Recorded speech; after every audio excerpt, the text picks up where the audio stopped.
معزز حاضرین اور سامعین کرام، اللہ تبارک و تعالی کے فضل و احسان سے ایک مرتبہ پھر سورہ احزاب کی 45 اور 46 نمبر آیتیں آپ کے سامنے تلاوت کرنے کا شرف حاصل ہوا۔ اللہ تبارک و تعالی سے دعا ہے کہ قرآن مجید کے ساتھ ہمارے اس سلسلے اور تعلق کو اور زیادہ مضبوط بنائے۔ حکم الہی جو آج تیسری نشست میں بھی ہمارا موضوع سخن ہے، اس کا مختصر مفہوم سب سے پہلے دہرا رہا ہوں۔ ارشاد فرمائے، یا ایھا النبی،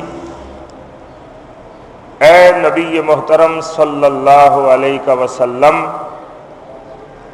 انا ارسلناک، بے شک ہم نے آپ کو بھیجا، شاہدا و مبشرا و نذیرا، گواہی دینے والا، بشارت دینے والا اور ڈرانے والا بنا کے، وداعیا الی اللہ باذنہ،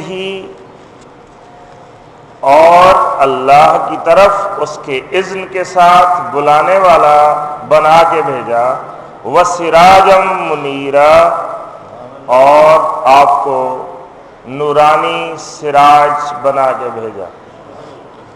یہ مختصر مفہوم ہے، اور ہم تشریحات کے مرحلوں سے گزر رہے تھے۔ یا ایھا کا کچھ مفہوم ہم نے پہلی نشست میں سمجھا، اور النبی صلی اللہ علیہ وآلہ وسلم کے حوالے سے دوسری نشست میں نامکمل گفتگو رہی، اور اس کے بعد وقت ہو جانے پر اس کا سلسلہ منقطع ہوا۔ تو نبی کا جو لغوی مفہوم ہے وہ میں بیان کر رہا تھا۔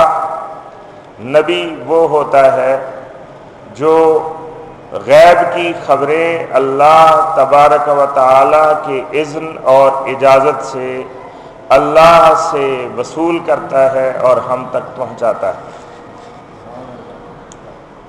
اور اس کی مثالیں میں نے قرآن مجید سے مثال پیش کی تھی سیدنا حضرت عیسیٰ علیہ السلام کے فرمان سے کہ وَأُنَبِّئُكُم بِمَا تَأْكُلُونَ وَمَا تَدَّخِرُونَ فِي بُيُوتِكُمْ۔ یہ تو بالکل سادہ سی خبریں ہیں کہ دیوار کے پیچھے کیا ہے، گھر کے اندر کیا ہے، یہ تو معمولی غیاب ہے۔ بڑے بڑے جو غیوب ہیں اللہ کے نبی نے ان سے ہمیں متعارف کروایا، اور بے شک اللہ کے نبی ہی ہمیں بتا سکتے ہیں کہ ہمیں کس نے پیدا کیا، اللہ کی صفات کیا ہیں، یہ کائنات کیسے معرض وجود میں آئی، انسان کی سابقہ تاریخ حقیقتاً کیا ہے، انسان کی تخلیق کا مقصد اولین کیا ہے، انبیاء علیہم السلام کون کون سے اور کب دنیا میں تشریف لائے، اور ان کے مختصر حالات اور غرض و غایت کیا ہے، پھر انسان کو یہ زندگی کیسے گزارنی چاہیے، اس زندگی کے بعد آگے ہمیں کون سے مرحلے درپیش ہوں گے، قبر میں کن کن مقامات سے ہمیں واسطہ پڑے گا، حشر میں کیسے کیسے حالات درپیش ہوں گے، اللہ تبارک و تعالی نے کن کن صفات والی جنت اور دوزخ بنا رکھی ہیں، اور ان میں کون کون سے لوگ پہنچیں گے، اور اللہ کی یہ کائنات کس قدر وسیع ہے، آسمان کیا ہے، زمین کیا ہے، ہماری یہ نظر آنے والی دنیا جو ہے، اس کے علاوہ ایسی دنیا بھی موجود ہے جو نظر نہیں آتی ہے، اور نہ نظر آنے والی مخلوقات میں جنات ہیں، فرشتے ہیں اور دوسری اشیاء ہیں۔ یہ ساری باتیں غیوب ہیں جن کا اللہ تبارک و تعالی کی طرف سے ہمیں پتہ چلا۔ معرفت کس کی؟ نبی صلی اللہ علیہ وآلہ وسلم کی معرفت۔ تو یہ ایسے غیوب ہیں کہ النبی صلی اللہ علیہ وآلہ وسلم کے لیے ہم شکر گزار ہیں، آپ کے شکر گزار ہیں کہ آپ نے ان غیوب سے ہمیں متعارف کروایا، اور آپ نے پیشن گوئیاں بتائیں اس دنیا میں جو امور نازل ہو رہے ہیں، تاریخ انسانیت جو کروٹیں لے رہی ہے، واقعات جس جس سانچے میں ڈھل رہے ہیں، قیامت تک آنے والے واقعات کا آپ صلی اللہ علیہ وآلہ وسلم نے تفصیل کے ساتھ مختلف مقامات پر مختلف اوقات میں تذکرہ اور تجزیہ فرمایا۔ وہ بھی احادیث کا اور سیرت طیبہ کا ایک مکمل باب ہے، اور بہت سی مثالیں ہیں اس میں، اور حیرت انگیز بھی ہیں۔ مثلاً آپ صلی اللہ علیہ وآلہ وسلم نے ارشاد فرمایا کہ فلسطین کے مقام پر یہودیوں کے درمیان اور مسلمانوں کے درمیان ایک جنگ ہوگی۔ یہ آپ کی پیشن گوئی ہے، اور بیچ میں ایک محدث آتے ہیں اور انہوں نے دیکھا کہ اس حدیث کو پڑھا، فلسطین پر غور کیا، اور ان کی تحریر یہ کہتی ہے کہ یہ حدیث جو ہے مجھے خود ساختہ لگتی ہے، اس لیے کہ فلسطین میں تو یہودی موجود ہی نہیں ہے۔ فلسطین میں کہاں ہے یہودی؟ یعنی اس محدث کے دور میں چونکہ فلسطین میں یہودی نہیں تھے، اس لیے ان کا خیال تھا کہ یہ آپ نے نہیں فرمایا ہوگا، اس لیے کہ اگر آپ نے فرمایا ہے تو سچ ہے، یہ جنگ ہونی ہے، تو فلسطین میں یہودی تو ہے ہی نہیں، ان کا نام و نشان نہیں، تو جنگ کیسے ہوگی؟ اب یہ انسان، میرے اور آپ جیسے انسان، عام انسان مجبور ہوتے ہیں کہ ان کی بات زمان و مکان کی قید میں ہوتی ہے اور اس دائرے کو عبور نہیں کر سکتی ہے۔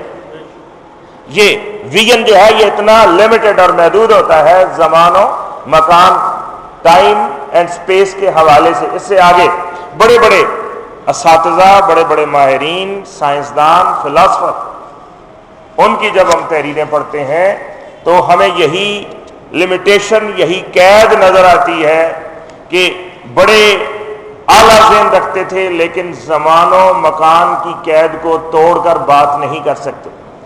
لیکن انبیاء علیہ السلام یہ انفرادیت رکھتے ہیں کہ ان کی بات زمان و مکان کی قید سے آزاد ہوتی ہے۔ اللہ تبارک و تعالی نے ان کے ویژن کو اتنا وسیع کیا ہوتا ہے کہ جہاں تک عام آدمی دیکھ نہیں سکتا ہے۔ تو یہی وجہ ہے کہ آج ہم دیکھتے ہیں کہ فلسطین میں یہودی بھی موجود ہیں، اور مسلمانوں کے خلاف جنگ کے امکانات کس قدر ہیں اور ہو بھی رہی ہے۔ تو یہ جو ہے آج سمجھنا بڑا آسان ہے۔ تو اللہ کے نبی جہاں تک دیکھتے ہیں وہاں تک عام آدمی دیکھ نہیں سکتا ہے، اور تاریخ واقعات سے بھری ہوئی ہے۔ مثال کے طور پہ ایک اور واقعہ دیکھیں کہ ہجرت کے وقت اللہ کے نبی صلی اللہ علیہ وآلہ وسلم محو سفر تھے اور آپ کے ہم سفر تھے جناب صدیق اکبر رضی اللہ تعالیٰ عنہ یا عامر بن فہیرہ جو حضرت صدیق اکبر رضی اللہ تعالیٰ عنہ کے غلام تھے. تو یہ محترم ہستیاں جو ہیں یہ چلی آ رہی تھیں اور اہل مکہ نے اپنے بغض اور عناد کی آخری کوشش کے طور پر جب انہوں نے محسوس کیا کہ یہ لوگ بحفاظت مکہ سے نکل گئے ہیں اور ان کی جو قتل کی سازش ہے وہ ناکام ہو چکی ہے، تو انہوں نے انعام مقرر کیا کہ جو آپ کو اس مختصر قافلے کو زندہ یا مردہ پیش کرے گا اس کو 100 اونٹ جو ہیں وہ انعام میں دیے جائیں گے. اور آپ جانتے ہیں کہ بہت سے لوگ اس انعام کو حاصل کرنے کے لالچ میں گھر سے روانہ ہوئے اور قبیلہ بنی مدلج کے سراقہ بن مالک، بڑا مشہور واقعہ ہے کہ وہ بھی انہوں نے جب سنا کہ یہ حضرات، وہ خود فرماتے ہیں کہ قبیلے میں ہمارے ایک مجلس قائم تھی اور ایک بندہ آیا، اس نے کہا کہ یہاں پاس ہی پانی کے کنارے میں نے کچھ لوگ اجنبی اس ہولیے کے دیکھے ہیں اور مجھے لگتا ہے کہ یہ وہی مکہ کے فرار ہونے والے لوگ ہیں جن پر انعام مقرر ہے. تو سراقہ بن مالک کہتے ہیں اس خیال سے کہ یہ شخص جو ہے یہ خود ہی کوشش نہ کرنے لگے، میں نے کہا نہیں بلکہ تمہیں غلط فہمی ہوئی، یہ تو فلاں لوگ ہیں جو ادھر سے بھی گزر کے گئے. اس کو غلط فہمی میں ڈالا اور خود کو چھپاتے ہوئے میں نے اپنی کنیز سے کہا کہ یہ جو ٹیلا ہے اس کے پیچھے تم گھوڑے کو لے جاؤ، اور میں چھپاتا وہاں سے آیا تاکہ کوئی اور بھی اس انعام میں میرا شریک نہ بن سکے. اور میں نے پیچھا کیا اور پھر آپ جانتے ہیں کہ تاریخ یہ بتاتی ہے کہ وہ قریب پہنچ گیا اور نیت اس کی بری جب ہوئی کہ میں اب انعام کے قریب پہنچ گیا ہوں اور آپ کو آزار پہنچانے کے درپے ہوا، تو اس کے گھوڑے کے جو پاؤں ہیں وہ زمین میں دھنس گئے. اس کو اندازہ ہوا کہ میں نے جو سوچی ہے وہ ٹھیک نہیں ہے. اس نے اپنے خیال کو بدلا، جب خیال کو بدلا تو پاؤں جو ہیں وہ زمین سے نکل گئے. اب وہ چلا تو کشمکش جو ہے وہ جاری ہے. اب اس کے ذہن میں یہ خیال آتا ہے کہ یہ تو خواہ مخواہ میرا وہم تھا، مٹی میں گھوڑے کے پاؤں پھانسی جایا کرتے ہیں، تو مجھے اپنا پروگرام جو ہے وہ مکمل کرنا چاہیے. الغرض اس نے جو ہی دوبارہ اپنے ذہن کو پراگندہ کیا، دوبارہ پاؤں جو ہے وہ اس سے زیادہ زمین میں دھس گئے، حتیٰ کہ اس کو یقین ہو گیا کہ یہ جو آنے والے ہیں اللہ تبارک و تعالی کی حمایت ان کے ساتھ ہے، میرے ساتھ نہیں ہے. اور وہاں اس نے بلند آواز میں پکارا اور اپنی نیک نیتی کا اظہار کیا، اور اس کے بعد یہ بھی پیشکش کی کہ اللہ کے رسول، میں آپ کی کس طرح سے مدد کر سکتا ہوں. تو آپ صلی اللہ علیہ وآلہ وسلم نے ارشاد فرمایا کہ ہمیں تمہاری مدد کی ضرورت نہیں، بس اتنا کرو کہ ہماری اس ملاقات کو تم کسی پر ظاہر نہیں کرنا. پھر ان کو واپس بھیجنے لگے تو سراقہ بن مالک کہتے ہیں اے اللہ کے رسول صلی اللہ علیہ وآلہ وسلم، میں جس غلط ذہن کے ساتھ ادھر آیا تھا میں چاہتا ہوں کہ آپ مجھے معاف فرما دیں۔ اللہ کے رسول صلی اللہ علیہ وسلم نے معافی عطا فرمائی تو فرمایا کہ میں عرض کیا کہ میں چاہتا ہوں کہ یہ معافی جو ہے یہ تحریری ہونی چاہیے، کہ آپ مجھے تحریر لکھ کے دیں کہ مجھے معاف کر دیا گیا ہے۔ تو اللہ کے نبی صلی اللہ علیہ وسلم کے حکم سے عامر بن فہیرہ رضی اللہ تعالیٰ عنہ نے یہ تحریر لکھی جس میں اللہ کے رسول صلی اللہ علیہ وسلم کی طرف سے سراقہ بن مالک کو معافی تحریر کی گئی۔ اور جب آپ واپس آنے لگے تو آپ صلی اللہ علیہ وآلہ وسلم نے ارشاد فرمایا کہ اے سراقہ وہ کیسا وقت ہوگا۔ اب یہاں پیشن گوئی آ جاتی ہے، اگلے زمانے کی بات آ جاتی ہے، اور کس عالم میں آ جاتی ہے، کون کر رہا ہے کہ دنیا کی نظر میں پردیسی اور جلا وطن، جس پر اپنے وطن کی ہوائیں بھی بظاہر حرام کر دی گئی ہیں اور اپنے پیدائشی دیش سے جس کو نکال دیا گیا ہے اور ہجرت کے سفر میں ہے ابھی، اور وہ ذات جو ہے وہ پیشن گوئی فرماتی ہے۔ اور پیشن گوئی کتنی بڑی ہے کہ اے سراقہ وہ کیسا وقت ہوگا کہ جب تیرے ہاتھوں میں شاہ ایران جس طرح آج سپر پاور کا ہم ذکر کرتے ہیں، اس دور کی جو بڑی بڑی طاقتیں تھیں، دو تھیں، ایک فارس اور ایک روم، اور یہ دو طاقتیں دنیا کی بڑی طاقتیں تھیں اس دور کی، اور فارس کا مطلب ایران، تو شاہ ایران یعنی سپر پاور کا جو حکمران ہے اس کے ہاتھوں میں جو کنگن اس نے پہن رکھے ہیں سونے کے، اے سراقہ وہ کیسا وقت ہوگا کہ وہ تیرے ہاتھ میں پہنائے جائیں گے۔ یعنی آپ ویژن دیکھیں، نظر دیکھیں، اللہ کے نبی صلی اللہ علیہ وسلم کی نظر دیکھیں، اور یہ اس عالم میں بڑی عجیب بات تھی، لیکن اس کے بعد تاریخ نے جب آگے کا سفر طے کیا تو اللہ کے نبی صلی اللہ علیہ وسلم کے بعد خلیفۃ المسلمین، خلیفۃ الرسول حضرت صدیق اکبر رضی اللہ تعالیٰ عنہ کا دور آتا، اور ان کے بعد امیر المومنین سیدنا حضرت عمر فاروق رضی اللہ تعالیٰ عنہ کا دور آتا ہے، اور اس دور میں اللہ تبارک و تعالی نے اسلام کو اتنی طاقت عطا فرمائی کہ مسلمانوں نے ایران کو فتح کر لیا، اور وہاں سے بڑا مال آیا۔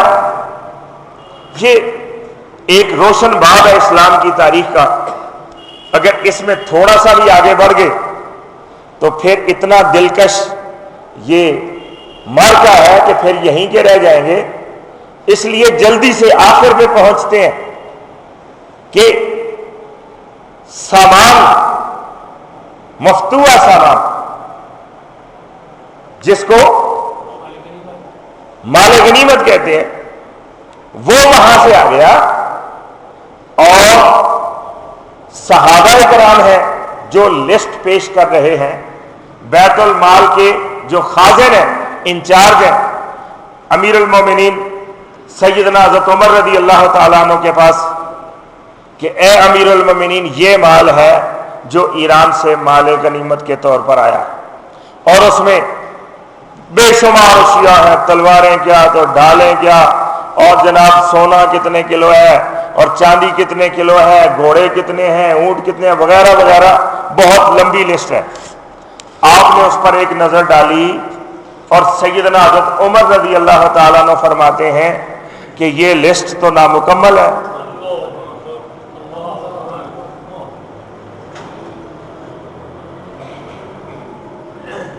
فرماتے ہیں، صحابی عرض کرتے ہیں، جو مشیر خزانہ تھے وہ عرض کرتے ہیں کہ اے مومنوں کے امیر ہمارے آقا، کبھی ایسا بھی ہوا ہے کہ ہم نے بددیانتی کا مظاہرہ کیا ہو؟ آپ فرماتے ہیں کہ آپ بددیانت نہیں ہیں، لیکن یہ لسٹ نامکمل ہے، یہ لسٹ نامکمل ہے۔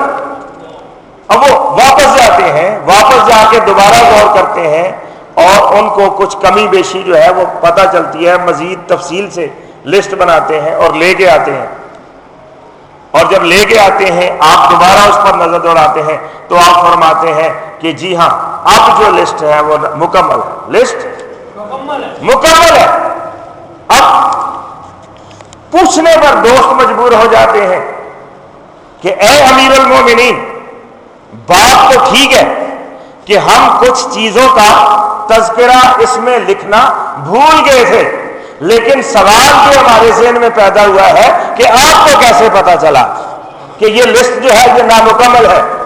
تو سیدنا حضرت عمر رضی اللہ تعالیٰ عنہ فرماتے ہیں، آپ یقین دیکھیں سیدنا حضرت عمر رضی اللہ تعالیٰ عنہ کا، فرماتے ہیں کہ کیسے پتہ نہ چلتا کہ اس میں نے دیکھا اور میں ڈھونڈ رہا تھا کہ شاہ ایران کے کنگن کدھر ہیں، اس لیے کہ اللہ کے رسول کی پیشن گوئی موجود ہے کہ وہ سراقہ کو پہنائے جائیں گے، تو کیسے ممکن ہے کہ ایران فتح ہو اور سراقہ کو کنگن نہ پہنائے جائیں؟ اور اب جب دوبارہ وہ کنگن کا ذکر آیا تو میں سمجھ گیا کہ اب لسٹ جو ہے مکمل ہے۔ اس کے بعد آپ نے فرمایا بلاؤ سراقہ کو، اور سراقہ تشریف لائے اور آپ کو وہ شاہ ایران کے کنگن ہاتھوں میں پہنائے گئے، اور اللہ کے نبی صلی اللہ علیہ وسلم کی جو 20 سال پہلے کی پیشن گوئی ہے وہ پوری ہوگی۔ تو یہاں سے اندازہ لگائیں کہ شاہ ایران کا فتح ہونا اور کنگن جو ہے وہ دستیاب ہونا مال غنیمت میں، اور پھر ان کا بحفاظت مدینہ تک پہنچنا، اور پھر سراقہ کا اس وقت تک زندہ ہونا، اس میں کوئی ایک پیشن گوئی تھوڑا ہے، کتنی ساری پیشن گوئی ہیں۔ یہ غور کریں تو آپ کو پتہ چلے گا کہ یہ ویژن ہوتا ہے اللہ کے نبی کا ویژن۔ یہ تو وہ ہے جو ہمیں احادیث سے ملتا ہے، قرآن مجید بھرا ہوا ہے، بہت سی مثالیں ہیں۔ مثلا میں دور حاضر کی آپ کے سامنے پیش کرتا ہوں۔ فرمایا سورہ انشقاق میں، قرآن مجید جو ہے یہ ہمیں زبان رسول سے حاصل ہوتا ہے، آپ کی زبان کی معرفت ہم تک پہنچا ہے۔ اس میں جو پیشن گوئیاں ہیں وہ ہمیں کہاں سے ملی ہے؟ اللہ کے رسول صلی اللہ علیہ وسلم کی معرفت ملی ہے۔ اور فرمایا سورہ انشقاق میں بات پیچھے سے چل رہی ہے کہ وہ یہ سمجھتے ہیں، یہ کافر یہ سمجھتے ہیں کہ وہ لوٹائے نہیں جائیں گے، اللہ کی طرف لوٹائے نہیں جائیں گے۔ پھر اللہ تبارک و تعالیٰ ان کے اس خیال کی تردید کرتے ہیں، اور قسمیں کھانے کے بعد فرمایا والقمر اذا اتسق، چاند کی قسم ہے جب وہ کمال کے اوپر ہو، جب وہ کمال پر پہنچے، 14ویں کے چاند کی قسم ہے۔ لَتَرْكَبُنَّ طَبَقًا عَنْ طَبَقٍ، تم ضرور مرحلہ در مرحلہ چڑھو گے۔ اب پیچھے دیکھیں، چاند کا ذکر ہے، آگے مرحلہ در مرحلہ چڑھنے کا ذکر ہے، اور غور کریں، یہ میں کہتا ہوں کہ قرآن مجید کی 2 طرح کی آیات ہیں، محکمات اور متشابہات۔ محکمات وہ آیتیں جو پوری طرح سے سمجھ میں آ جاتی ہیں، اور متشابہات کہ جن کو سمجھنے میں شبہات رستے میں حائل ہوتے ہیں۔ اب سوال یہ ہے کہ اتنی واضح کتاب میں متشابہات کی گنجائش کیسے نکلتی ہے کہ کچھ ایسی آیتیں بھی موجود ہوں جو پوری طرح سمجھ میں نہ آ سکیں. تو اس کی وجہ یہ ہے کہ قرآن مجید ایک زمانے میں آئندہ تمام زمانوں کی کتاب ہے، اور کچھ باتیں جو آج کے دور سے متعلق ہیں وہ تو پوری طرح سمجھ میں آ جائیں گی، اور جو آئندہ آنے والے زمانوں کی باتیں ہیں وہ زمان و مکان کی مجبوری کی وجہ سے پورے طور پر سمجھ میں نہیں آئیں گی. جوں جوں وہ زمانہ آتا جائے گا وہ آیتیں سمجھ میں آتی جائیں گی، اور متشابہات جو ہیں وہ محکمات میں تبدیل ہوتی چلی جائیں گی. اب ایسے ہی آیت ہے، چاند کی قسم کہ تم ضرور چڑھو گے. اور کیسے چڑھو گے؟ طبقاً عن طبق، طبق ب طبق چڑھو گے، سٹیج در سٹیج، مرحلہ ب مرحلہ چڑھو گے. اب صاف نظر آ رہا ہے کہ یہاں تسخیر قمر کی بات ہو رہی ہے، چاند پر چڑھنے کی بات ہو رہی ہے. اور اس حوالے سے جب ان آیات پر غور کریں تو پھر پیشن گوئیاں کہ تم چڑھو گے، ذکر غیر مسلموں کا، پھر ہم سے کہا جا رہا ہے کہ تم چڑھو گے. غیر مسلم ایک پیشن گوئی، تم چڑھو گے دوسری پیشن گوئی. لَتَرْكَبُنَّ تم ضرور چڑھو گے، تاکید مزید. ترکبن جمع کا صیغہ، چڑھنے والے دو سے زیادہ ہوں گے، تیسری پیشن گوئی. لَتَرْكَبُنَّ رَكَبَ کا مطلب سوار ہونا، کہ تم جب چڑھو گے تو کسی سواری پر سوار ہوگے، یہ چوتھی پیشن گوئی.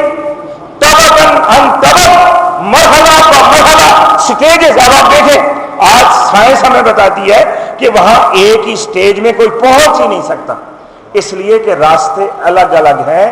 یہاں پہلے کرۂ ہوائی ہے، وہاں کی ضروریات اور تقاضے کچھ اور ہیں، پھر اس کے بعد کرۂ خلا ہے، وہاں کے تقاضے کچھ اور ہیں.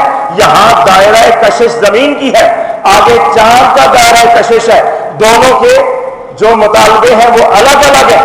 اس لیے یہ راکٹ جو یہاں سے روانہ ہوئے اس کو اپالو کہیں، اس کو کچھ اور کہیں، اس میں ہمیں سٹیجز نظر آتی ہے، اور ایک سٹیج کے بعد وہ سٹیج میں حصہ ہی الگ ہو جاتا ہے، گاڑی کا حصہ ہی الگ ہو جاتا ہے. پھر دوسری سٹیج شروع ہو جاتی، پھر تیسری.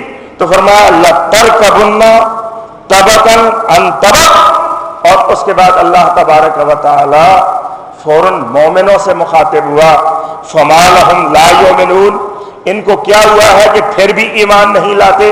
معلوم یہ ہوا کہ چاند پر جانے سے پہلے بھی غیر مسلم، واپس آنے کے بعد بھی. غور کریں، پیشن گوئیوں کی بات میں کر رہا ہوں. قرآن مجید بھرا ہوا ہے، اور ہر دور کی پیشن گوئیاں اللہ تبارک و تعالی نے اس قرآن مجید میں رکھی. تو النبی وہ ذات ہوتی ہے جو ایسی باتیں ہمیں بتانے کی طاقت اللہ تبارک و تعالی کی اجازت سے رکھتی ہے کہ جو ہمارے حواس سے بالا تر باتیں ہوتی ہیں. النبی فرمایا یا ایھا النبی انا ارسلناک، بے شک ہم نے آپ کو بھیجا. اور یہ فرق میں نے آپ کو بتایا تھا کہ یہ فرق ہوتا ہے نبی اور رسول کے درمیان، اور بہت سے جو فرق ہیں ان میں سے ایک فرق یہ بھی ہے کہ نبی تو وہ ہر عالم میں، جیسا کہ اللہ نے عالم ارواح میں تمام انبیاء کو نبی ہی فرمایا، اور جیسے عیسیٰ علیہ السلام نے گہوارے میں خود کو فرمایا انا نبی و انا مبارکن اینما کنتو، تو نبی ہر عالم میں نبی ہوتا ہے، لیکن رسول وہ تب بنتا ہے جب ترسیل کا عمل واقع ہوتا ہے، جب اس کو بھیج دیا جاتا ہے. مبعوث ہونے کے بعد، بعثت کے بعد وہ رسول ہے. اب جب رسول آ گیا تو اب اس کا مقصد یہ ہے کہ اللہ کی مخلوق ہے، ایک طرف اللہ ہے، اللہ کی مخلوق کو اللہ کے ساتھ جوڑنا، یہ مشن ہے رسول کا۔ اللہ کا پیام، اللہ کا پیغام اللہ کے بندوں تک پہنچانا، یہ مشن ہے رسول کا۔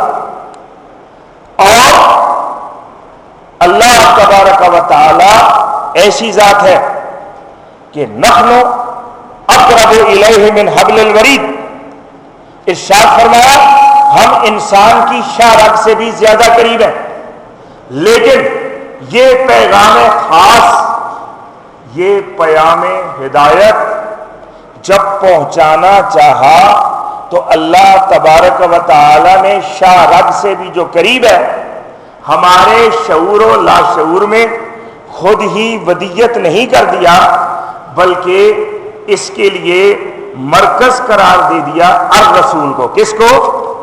الرسول۔ تو الرسول جو ہے یہ مرکز دین ہے، یہ محور دین ہے، یہ مصدر دین ہے، یہ منبع دین ہے۔ دین ہمیں ملے گا رسول صلی اللہ علیہ وآلہ وسلم کی ذات سے۔ کعبہ بھی ہمارا مرکز ہے، لیکن کعبہ جو ہے یہ علامت دین ہے۔ مرکز دین اللہ کے رسول صلی اللہ علیہ وآلہ وسلم، منبع دین اللہ کے رسول صلی اللہ علیہ وآلہ وسلم۔ کعبہ پہلے بھی موجود تھا، لیکن رکھنے والوں نے اس کے اندر بھی 360 بت رکھ دیے تھے، اور اللہ اور اس کے بندوں کے درمیان فاصلے پیدا کر دیے گئے تھے۔ لیکن یہ منبع دین اللہ کے رسول صلی اللہ علیہ وآلہ وسلم جب تشریف لائے تو یہ فاصلے مٹنے لگے، اور کعبہ جو ہے وہ اپنے اصلی روپ میں واپس آنے لگا۔ اب یہ بات کہ رسول کی ذات مرکز دین ہے، منبع دین ہے، کہیں میری اپنی خواہش نہ ہو، کہیں مبالغہ نہ ہو، اس لیے مجھے اس کی دلیل دینی چاہیے قرآن مجید سے، ورنہ مبالغہ جو ہے وہ لغو بات بھی ہو سکتی ہے، اور لغو سے پرہیز جو ہے وہ لازم ہے۔ تو معتبر بات میری بات نہیں، میری خواہش نہیں، حسن یقین میرا نہیں، بلکہ اللہ تبارک و تعالی کی بات جو ہے وہ معتبر ہو سکتی ہے۔ تو مجھے یہ عرض کرنا ہے کہ قرآن مجید کی دعوت جب بھی آتی ہے، دین کی دعوت، تو بلایا جاتا ہے، کدھر کو بلایا جاتا ہے؟ جس طرح بلایا جاتا ہے وہ مرکز دین ہے۔ تو عزیز دوستو، ہم دیکھتے ہیں کہ مکہ مکرمہ میں جب دعوت آئی تو دعوت کیا تھی؟ سورہ مائدہ قرآن مجید کی 5 نمبر سورت اور آیت نمبر 104، اللہ تبارک و تعالی ارشاد فرماتے ہیں اذا قیل لهم تعالوا الی ما انزل اللہ والی الرسول، جب ان سے کہا جاتا ہے کہ آؤ اللہ کی طرف، ما انزل اللہ کی طرف، جو اللہ نے نازل کیا اس کی طرف آؤ، والی الرسول، اور رسول کی طرف آؤ۔ دو جہتیں ہیں جن کی طرف بلایا جاتا ہے، الی ما انزل اللہ، جو اللہ نے نازل کیا اس کی طرف آؤ، والی الرسول، اور رسول صلی اللہ علیہ وسلم کی طرف آؤ۔ اور واؤ کو اگر یہاں تشریحی معنوں میں لے تو اس کا مطلب بنے گا کہ جو اللہ نے نازل کیا اس کی طرف آؤ، یعنی الرسول کی طرف آؤ، اس لیے کہ الرسول ہی تمہیں بتائیں گے کہ اللہ نے کیا نازل کیا۔ تو دعوت بظاہر دو اطراف میں اور حقیقتاً ایک ہی طرف ہے، اللہ کے رسول صلی اللہ علیہ وسلم کی طرف۔ اور جواب کیا ہے؟ ارشاد فرمایا وَإِذَا قِيلَ لَهُمْ تعالوا الی ما انزل اللہ و الی الرسول، جب ان سے کہا جاتا ہے مکہ میں، جب ان سے کہا جاتا ہے آؤ اللہ کی طرف اور اللہ کے رسول صلی اللہ علیہ وسلم کی طرف، قالوا حسبنا ما وجدنا علیہ آباءنا، تو وہ کہتے ہیں کہ ہمارے لیے وہ کافی ہے جن باتوں پر ہم نے اپنے باپ دادا کو پایا، وہ چیزیں ہمارے لیے کافی ہیں۔ اندھی تقلید، تقلید خام، جامد تقلید، یہاں اس کی مذمت آئی ہے کہ وہ کہتے ہیں ہمارے لیے وہی کافی ہے جس پر ہم نے اپنے باپ دادا کو پایا، نہ قرآن کی طرف آتے ہیں نہ رسول صلی اللہ علیہ وسلم کی طرف آتے ہیں۔ اولو کان آباؤہم لا یعلمون شیئا ولا یہتدون، سوال کیا ہے اللہ تبارک و تعالی نے، اگرچہ ان کے باپ دادا نہ علم رکھنے والے ہوں اور نہ ہدایت یافتہ ہوں، پھر بھی جس راستے پر انہوں نے باپ دادا کو پایا ہے وہ اسی پر چلیں گے، وہ ان کے لیے کافی ہے۔ کتنا منطقی سوال ہے کہ یہ کہنا کہ ہم باپ دادا کے راستے پر چلیں گے،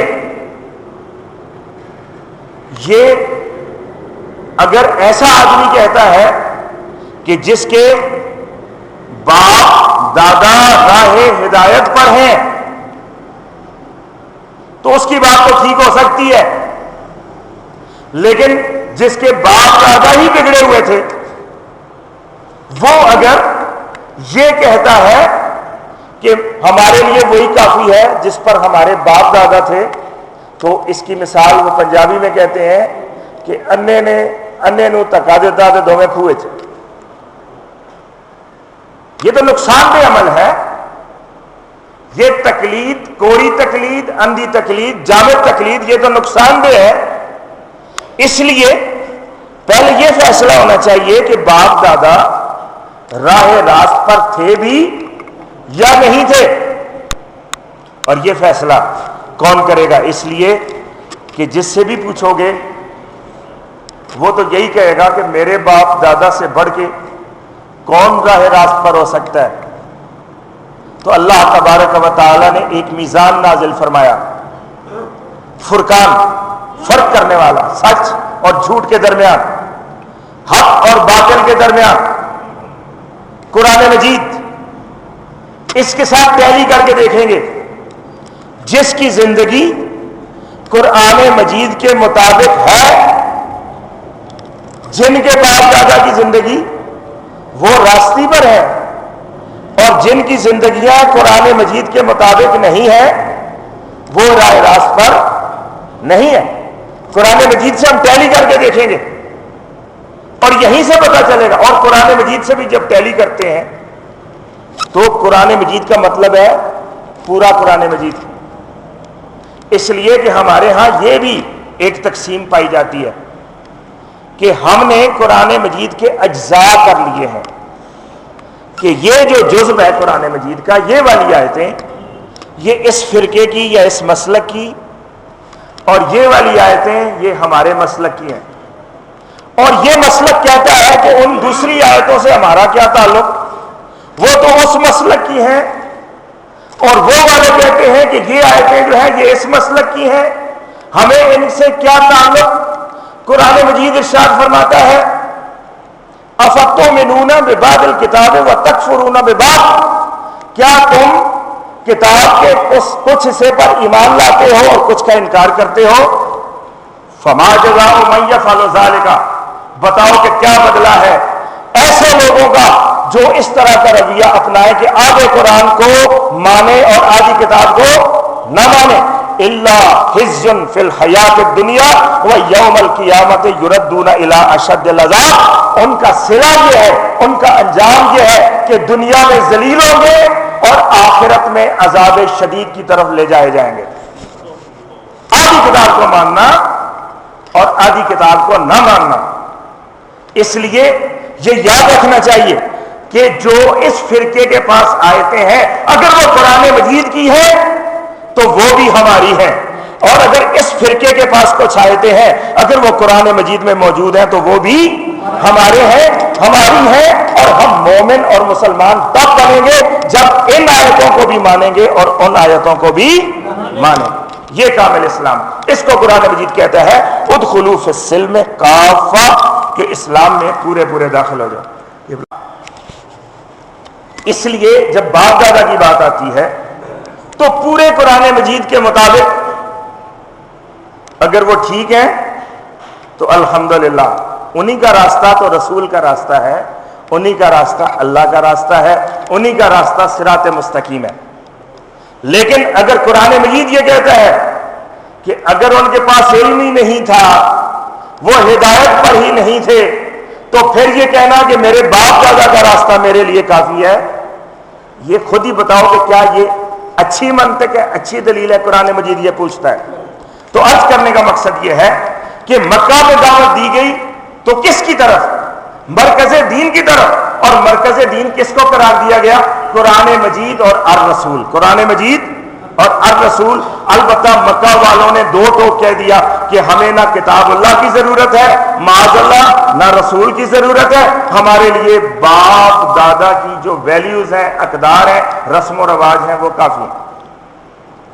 پھر آپ مدینہ میں تشریف لے آئے اور مدینہ شریف میں آ کے پھر دعوت دی گئی، یہاں بھی کچھ مخاطب تھے۔ درود شریف پڑھیے، اس کو میں تفصیل سے بیان کرتا ہوں۔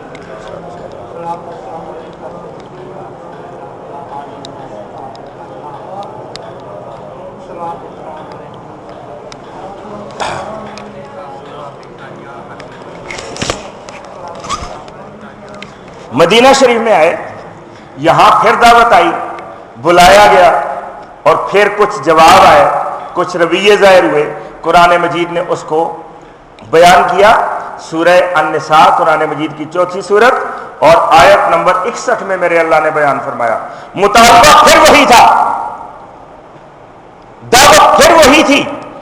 وَإِذَا قِيلَ لَهُمْ تَعَالَوْا إِلَىٰ مَا أَنزَلَ اللَّهُ وَإِلَى الرَّسُولِ، جب ان سے کہا جاتا ہے کہ آؤ جو اللہ نے نازل کیا اس کی طرف اور الرسول کی طرف آؤ، لیکن یہاں کیا ہوا؟ ارشاد فرمایا رأیت المنافقین یصدون عنک صدودا، کہ آپ دیکھتے ہیں کہ پورا زور لگا کے منافق جو ہیں وہ آپ سے دور بھاگتے ہیں، آپ سے۔ مشرکین مکہ نے دو ٹوک کہا کہ ہم نہ کتاب کو مانتے ہیں نہ،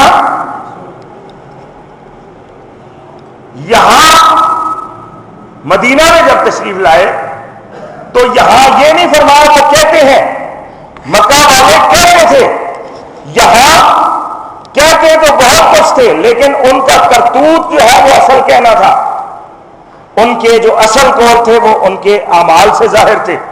اس لیے اللہ تبارک و تعالی نے ان کے فعل کو بیان کیا ہے، فرمایا رأیت المنافقین یصدون عنک صدودا، اے نبی صلی اللہ علیہ وسلم جب ان کو بلایا جاتا ہے کتاب کی طرف اور الرسول کی طرف تو آپ دیکھیں گے کہ پورا زور لگا کر جو منافقین ہیں وہ آپ سے دور بھاگتے ہیں، کتاب اللہ سے نہیں، آپ سے۔ یصدون عنک صدودا، آپ سے دور بھاگتے ہیں۔ تو اللہ کے رسول سے الرجک ہونا اور کتاب اللہ سے محبت کا دعویٰ کرنا، یہ یہاں علامت کے طور پر بیان ہوا ہے۔ کس کی نشانی ہے؟ منافقین کی نشانی ہے۔ کس کی نشانی ہے؟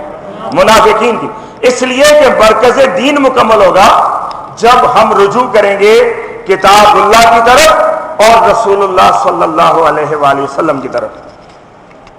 یہ دو باتیں آ گئی، ایک کافروں کی، ایک منافقوں کی۔ اب تیسری بات آ گئی کہ مومن کیا کرتے ہیں، کرتے کیا ہیں، یہ نہیں بلکہ فرمایا کیسے کرو۔ سورہ انفال قرآن مجید کی 8ویں سورت آیت نمبر 24 میرے اللہ نے ارشاد فرمایا یا ایھا الذین آمنوا اے اہل ایمان استجیبو للہ وللرسول اذا دعاکم، جب اللہ اور اس کے رسول صلی اللہ علیہ وسلم تمہیں بلائے تو فوراً حاضر ہو جایا کرو، فوراً جواب دیا کرو، فوراً ہاں کہنا، سر تسلیم خم کرنا، یہ استجیبو، فوراً جھک جایا کرو، سر اطاعت خم کر لیا کرو، اذا دعاکم، جب وہ دونوں تمہیں بلائیں۔ اب یہاں پھر تشریح طلب بات ہے کہ 1.25 لاکھ صحابہ اور اس کے بعد پوری امت، کوئی ایسا بھی فرد ہے جس کو اللہ نے براہ راست بلایا ہو؟ کوئی ہے ایسا بندہ؟ معلوم یہ ہوا، جواب دینا، آپ کو بلایا کبھی اللہ نے؟ تو اللہ جب بلاتا ہے تو پھر جنازہ پڑھتے ہیں، وہ والا بلاوا بس ایک سنا ہے ہم نے۔ اور ویسے جو بلاوا دعوت جس کو کہتے ہیں، یہ جب بلاتے ہیں اللہ کے رسول ہی بلاتے ہیں، اور اللہ نے وضاحت یہ فرما دی کہ جب اللہ کے رسول بلاتے ہیں تو یہ صرف رسول نہیں بلا رہے بلکہ اللہ بھی بلا رہا ہے اور اللہ کے رسول صلی اللہ علیہ وسلم بھی بلا رہے ہیں۔ اس لیے جب استجیبوا للہ وللرسول اذا دعاکم، جب وہ دونوں تمہیں بلائیں تو کیا کیا کرو؟ فوراً جواب دیا کرو، فوراً سر تسلیم خم کیا کرو۔ اور بلاتے کس طرف ہیں؟ لما یحییکم، وہ تمہیں اس چیز کی طرف بلاتے ہیں جو تمہیں زندگی بخشنے والی ہے۔ اللہ کے رسول جب بلاتے ہیں، دعوتیں بڑی ہیں نا، ہر طرف سے دعوت ہے، کہیں سے کارڈ آ رہے ہیں، کہیں سے اعلان آ رہا ہے، کہیں سے میسج آ رہا ہے، آؤ، ہر کوئی بلا رہا ہے، لیکن جتنی دعوتیں ہیں وہ مفادات ہیں جو ہمیں بلا رہے ہیں، اپنے اپنے مفادات کی طرف قومیں بلا رہی ہیں، لوگ بلا رہے ہیں، فلسفے بلا رہے ہیں، ادارے بلا رہے ہیں، لیکن اللہ کے رسول صلی اللہ علیہ وآلہ وسلم اپنی ضرورت پوری کرنے کے لیے کبھی بھی نہیں بلاتے، بلکہ اس لیے بلاتے ہیں کہ ہمارا فائدہ ہو۔ کس کا فائدہ ہو؟ لما یحییکم، اس چیز کی طرف بلاتے ہیں جو تمہیں زندگی بخشنے والی ہے۔ وَاعْلَمُوا،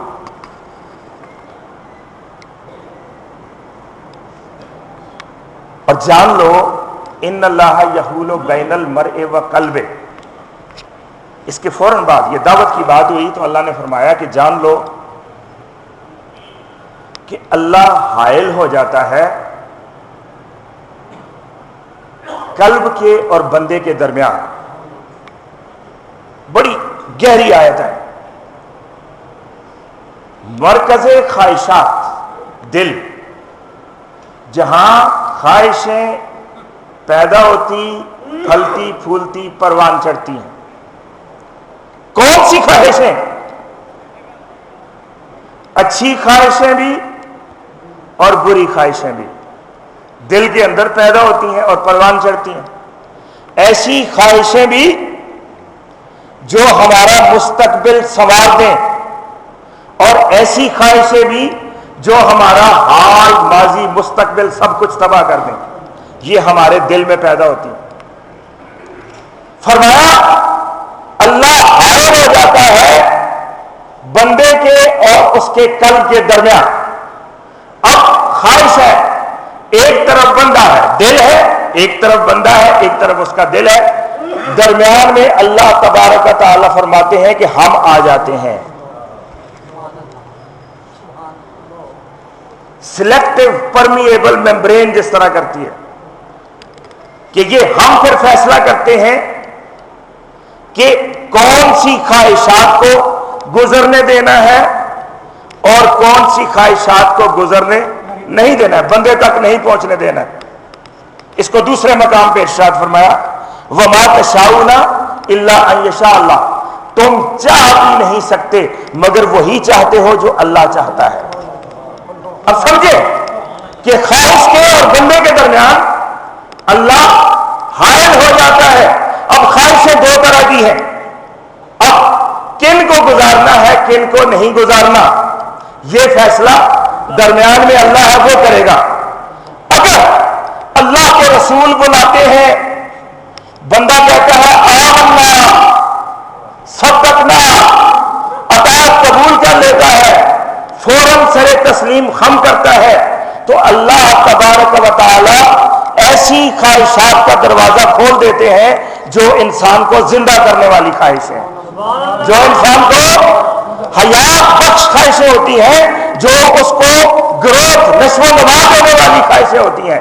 اور اگر اللہ کے نبی کی آواز آئے اور بندہ منہ بسورنے لگے تو پھر اللہ تبارک و تعالی ایسی خواہشوں کا دروازہ اس پر کھول دیتے ہیں جو اس کو تباہ کرتی ہیں اور برباد کرتی ہیں۔ اور تیسرے مقام پہ ارشاد فرمایا فَسَنُيَسِّرُهُ لِلْيُسْرَى فَسَنُيَسِّرُهُ لِلْعُسْرَى، ایک مقام پہ ارشاد فرمایا کہ ہم ان کو چاہیں گے کہ ان کے لیے مشکلات کا راستہ آسان کر دیں گے، اور ان کو چاہیں گے تو ان کے لیے آسانیوں کا راستہ آسان کر دیں گے۔ یعنی بعض اوقات کتنا مشکل ہے کہ انسان اگر ایک انگلی آگ میں لے جائے تو سمجھ آ جاتی ہے کہ جلنا کتنا مشکل عمل ہے، اور اگر ایک انگلی کا جلنا مشکل عمل ہے تو ایک پورے وجود کا جلنا کتنا مشکل عمل ہوگا۔ اگر دنیا کی آگ میں جلنا اتنا بڑا عذاب ہے تو دوزخ کی آگ میں جلنا کتنا مشکل ہوگا، لیکن اتنی مشکل ان کے لیے آسان ہوگی جو اللہ کے رسول سے دور بھاگے، اور اللہ نے فرمایا فَسَنُيَسِّرُهُ لِلْعُسْرَى، ہم ان کے لیے مشکل راستہ آسان کر دیں گے، کہ ہے تو بڑا مشکل لیکن ان کو بڑا آسان لگے گا، اور ان کو اس میں کشش نظر آئے گی کہ یہاں تو بڑا سٹیٹس ہے، بڑا بینک بیلنس ہے اور بڑے جناب شہرتیں ہیں، لیکن اصل میں یہ تباہی ہے، یہ بربادی ہے، یہ خانہ خرابی ہے، وہ کبھی بھی نہیں سمجھ سکے گا۔ تو اللہ تبارک و تعالی نے ارشاد فرمایا یا ایھا الذین آمنوا، اے اہل ایمان، استجیبوا للہ وللرسول اذا دعاکم، جب اللہ اور اس کے رسول صلی اللہ علیہ وسلم تمہیں بلائیں تو کافروں کا طریقہ اختیار نہیں کرنا کہ ہمارے لیے باپ دادا کا راستہ کافی ہے، اور منافقوں والا راستہ بھی اختیار نہیں کرنا کہ ہمارے لیے کتاب اللہ ہی کافی ہے، رسول ہمارے کیا لگتے ہیں۔ فرمایا کہ اللہ اور اس کے رسول تمہیں بلائیں تو فوراً جواب دیا کرو، اس لیے کہ وہ تمہیں ایسی چیز کی طرف بلاتے ہیں جو تمہیں زندہ کرنے والی ہے، جو تمہیں نشو و نما دینے والی ہے۔ اب وقت ہو چکا ہے، صرف آپ کی اجازت سے الرسول کی بات ہو رہی ہے، دو آیتیں، ایک استجیبو کا مزید مطلب اگر جاننا چاہیں تو سورہ حشر قرآن مجید کی 59 نمبر سورت اور 7 نمبر آیت، میرے اللہ نے ارشاد فرمایا وما آتاکم الرسول فخذوہ وما نہاکم عنہ فانتہوا، کہ اللہ کے رسول صلی اللہ علیہ وسلم جو کچھ دیتے ہیں وہ لے لو، اور جس سے منع کرتے ہیں اس سے باز آ جاؤ۔ یہ استجیبو کا قرآنی اس کی تشریح ہے، تفسیر ہے قرآن مجید کے مطابق۔ یہ سورہ حشر ہے۔ اب الرسول کا تذکرہ میدان حشر میں یہ بھی قرآن مجید بیان کرتا ہے، اور قرآن مجید کی 25 نمبر سورت ہے سورہ الفرقان، اور اس کی 27، 28، 29، 30 نمبر آیتیں۔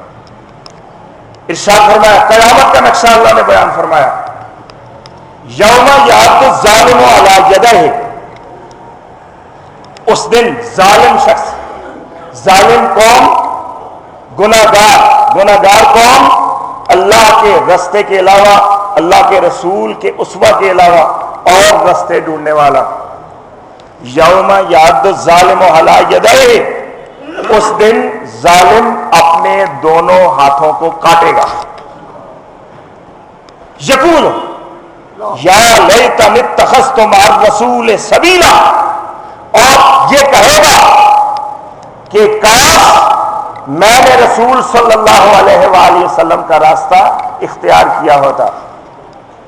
یا ویلتا لیتنی لم اتخذ فلانا خلیلا، اور اللہ کے راستے سے بھٹکانے والا فلاں میرا دوست تھا، فلاں یار تھا، فلاں بیلی تھا، وہ کہے گا کاش میں نے اس کو دوست نہ بنایا ہوتا. یہ قرآن مجید کے الفاظ ہیں. اور اس کے بعد ارشاد فرمایا الرسول کی بات، وقال الرسول، اور رسول فرمائیں گے یا رب، اے میرے رب، ان قوم اتخذوا ھذا القرآن مہجورا، اے میرے اللہ، میرے رب، میری اس قوم نے قرآن مجید کو پسے پشت ڈال دیا تھا، قرآن مجید سے منہ موڑ لیا تھا. یہ الرسول جو ہے یہ قیامت میں بول رہے ہیں، اور جو ظالم ہے ان کی اضطراری حرکات بھی قرآن مجید بیان کر رہا ہے کہ وہ اپنے ہاتھ کاٹ رہے ہوں گے. انتہائی بے چارگی کا عالم. ہاتھ بندہ کب کاٹتا ہے؟ جب وہ چاہتا ہے کہ ہائے تلافی کسی طرح ممکن ہو، ہائے وہ وقت دوبارہ لوٹ آئے تو میں تلافی کر سکوں. لیکن جب وہ وقت لوٹتا نہیں ہے تو بندہ اضطراری طور پر اپنے ہاتھ کاٹتا ہے. تو اللہ نے فرمایا کہ ظالم ہاتھ کاٹے گا، کہے گا کہ کاش میں نے الرسول کو اپنا مرکز بنایا ہوتا، ان کا راستہ اپنایا ہوتا، اور فلاں کو دوست نہ بنایا ہوتا. اور رسول فرمائیں گے کہ یہ میری وہ قوم ہے جنہوں نے قرآن مجید سے منہ موڑ لیا تھا. تو اللہ کے رسول صلی اللہ علیہ وسلم، اللہ کی کتاب، یہ مرکز ہائے توجہات ہے. اللہ تبارک و تعالی سے دعا ہے کہ ہمیں ان کے ساتھ چمٹنے کی اور کامل تمسک کی توفیق عطا فرمائے. وما علینا الا البلاغ المبین.